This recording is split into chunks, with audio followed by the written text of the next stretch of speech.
Në shtëpinë e Big Brother Kosova, ku çdo hap monitorohet dhe çdo frymëmarrje duket sikur ka zë, ndodhin momente që nuk planifikohen, nuk kontrollohen dhe nuk ndalen.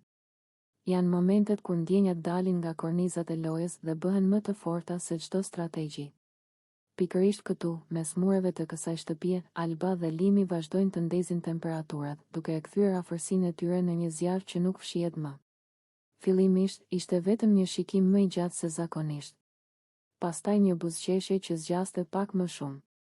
Një puthje e lehtë që nuk ishte më thjesht shenja afeksioni, por paralajmërimi diçkaje më të thellë. Me kalimin e ditëve, kjo ndjenjë nuk u qetësua. Përkundrazi, u rrit, u trash dhe u bë e pamundur për t'u injoruar. Alba, e cila kishte kaluar momente të vështira emocionale, duket sikur gjen tek Limi një streh, por edhe një pasion që e zgjon. Në mënyrën si i afrohet, si i vendos dorën mbi supë, si e kërkon praninë e tij, ndjehet një dëshirë e sinqertë për lidhje. Ajo nuk e fsheh më se ka nevojë për këtë afërsi, jo vetëm fizike, por edhe emocionale. Çdo puthje është një mënyrë për të thënë, jam këtu, më ndjej. Limi, nga ana tjetër, duket i përfshirë plotësisht. Ai nuk është më i shpërqendruar, nuk është më në kërkim të alternativave. Kur është pranë Albës, vëmendja e tij është e plotë. Puthjet e tij janë të ngadalta, të thella, të mbushura me tension dhe epsh të nënkuptuar. Nuk ka nevojë për fjalë, sepse trupi flet më qartë se çdo deklaratë. Momente të nxehta krijohen në mes të shtëpisë, pa paralajmërim. Një puthje që fillon e qetë dhe zgjatet. Një përqafim që shndërrohet në heshtje të rënë. Një shikim që ndizet dhe nuk shuhet lehtë. Banorët e tjerë i shohin, disa me habi, disa me gjykim, disa me kurreshtje. Por Alba dhe Limi vazhdojnë, sikur përreth të mos kishte askënd. Temperatura rritet jo sepse ata duan të provokojnë, por sepse nuk po arrin më ta frenojnë ndjenjen. Në netët e gjata, kur dritat zbehen dhe zhurmat ulen, afërsia e tyre bëhet më intensive. Puthjet janë më të ngadalta, më të ngarkuara me dëshirë. Heshtja mes tyre është plot kuptim, e mbushur me tension dhe pritje. Kjo lidhje nuk është e thjeshtë. Ajo bart me vete pasoja, dyshime dhe frikëra. Alba ndonjëherë ndalet, mendon, përpiqet të kuptojë nëse po e jeton momentin apo po rrezikon veten. Limi, gjithashtu, e ndjen peshën e asaj që po ndodh. Por sa herë që përpiqen të distancohen, ndjenja i rikhthen sërish pranë njëri tjetrit. Big Brother Kosova, si format, i shtyn njerëzit drejt ekstremit.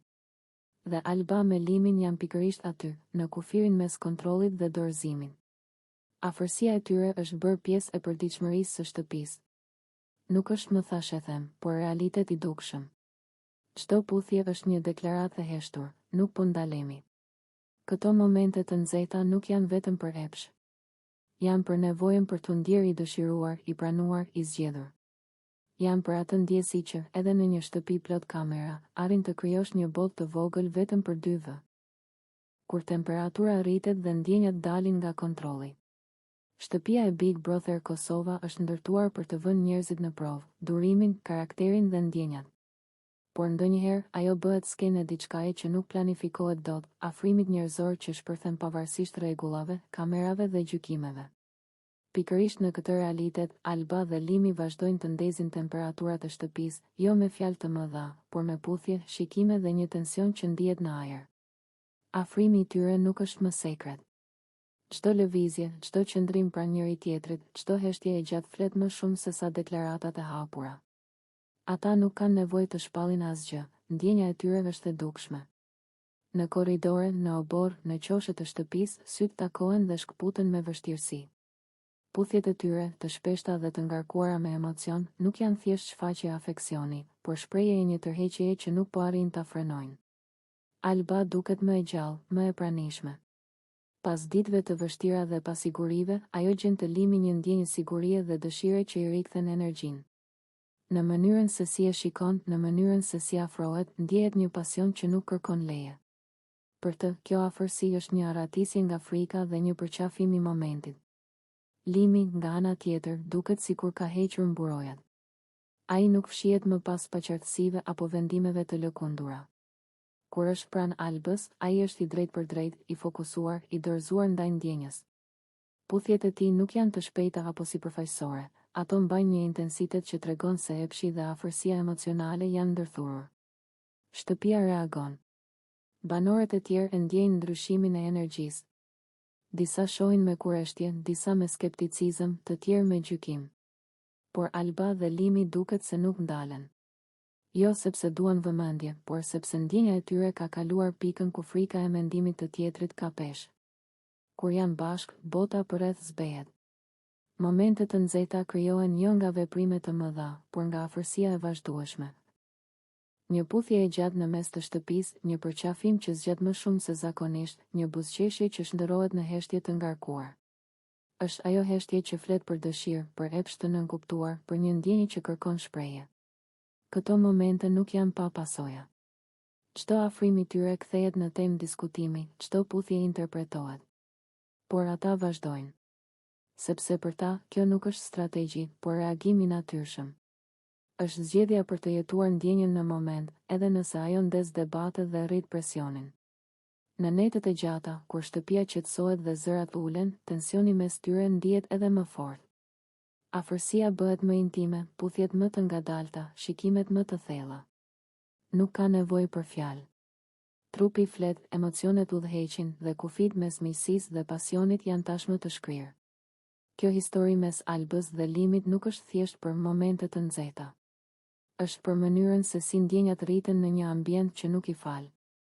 Është për guximin për të mos u fshehur dhe për të. Ora shënon të 3 të natës, një orë kur gjithçka zakonisht qetësohet, kur dritat janë të zbehta dhe banorët e shtëpisë së Big Brotherit bien në një gjendje mes gjumit dhe mendimeve të pashprehura. Por ajo natë nuk ishte si të tjerat.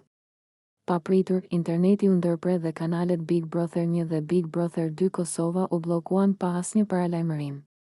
Për publikun, kjo ndërprerje ishte e pazakontë dhe shqetësuese, sepse ndodhi në një moment kur reality show pretendojnë se nuk fshehin asgjë. Në qendër të kësaj ngjarjeje ishte Limi, një personazh i njohur jo vetëm për praninë e tij në këtë edicion, por edhe për historinë e tij në reality të tjera. Ai kishte krijuar tashmë një imazh si dikush që nuk i respekton gjithmonë kufijt dhe që shpesh e përdor provokimin si mënyrë për të qëndruar në qendër të vëmendjes. Brenda shtëpisë, ndërsa shumica e banorëve flinin, Limi ju afrua Albës, e cila ndodhej shtrirë në krevat, e lodhur nga dita e gjatë dhe presioni i vazhdueshëm i kamerave. Lëvizjet e tij ishin të ngadalta dhe të heshtura, sikur çdo hap të ishte i menduar. Në atë moment, kamerat ishin ende aktive dhe gjithçka po transmetohej drejt për drejt. Por sa po ai filloi ta puthte Albën, produksioni reagoi menjëherë duke ndërprer transmetimin. Ekrani u errësua dhe publiku mbeti pa asnjë shpjegim. Kjo ndërhyrje e menjëhershme ngriti shumë pikpyetje dhe krijoi një val reagimesh në rrjetet sociale. Ndërprerja e internetit dhe bllokimi i kanaleve nuk ishin thjesht një problem teknik. Ato u perceptuan si një vendim i qëllimshëm i produksionit për të kontrolluar situatën dhe për të shmangur pasojat e mundshme. Reality show ndërtohen mbi idenë e transparencës, por kjo ngjarje tregoi se transparenca ka kufi të caktuar, të vendosur nga interesat e programit dhe nga frika e reagimit publik. Limi, nga ana tjetër, nuk ishte i panjohur për këtë lloj sjelljeje. Në reality të tjera ku kishte marrë pjesë më parë, ai kishte bërë veprime të ngjashme, duke u afruar në mënyrë të papritur ndaj banorëve dhe duke krijuar situata që më pas ktheheshin në tema kryesore diskutimi. Disa e shihnin këtë si strategji loje, një mënyrë për të fituar vëmendje dhe për të mos u harruar. Të tjerë e konsideronin si mungesë respekti dhe si shkelje të hapësirës personale. Kjo ngjarje nxori në pa edhe një problem më të thellë të reality show-ve moderne, zgjedhjen e personazheve problematik për hir të audiencës. Produksioni shpesh përzgjedh individ që dihet se do të krijojnë konflikte, sepse konfliktet sjellin shikueshmëri. Por kur këto konflikte kalojnë kufirin e etikës, lind pyetja se kush mban përgjegjësi. Alba, ndonë se ishte pjesë qendrore e situatës, mbeti pa zë në atë moment. Ndërprerja e transmetimit e hoqi mundësinë që publiku të shihte reagimin e saj dhe të kuptonte se si ndihej vërtet.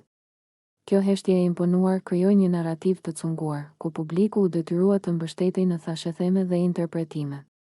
Në reality show, kur zëri i një personi fshihet, krijohet padrejtësi dhe keqinformim. Ngjarja e asaj nate u kthye në temë debati jo vetëm për fansat e Big Brotherit, por edhe për shoqërinë në përgjithësi.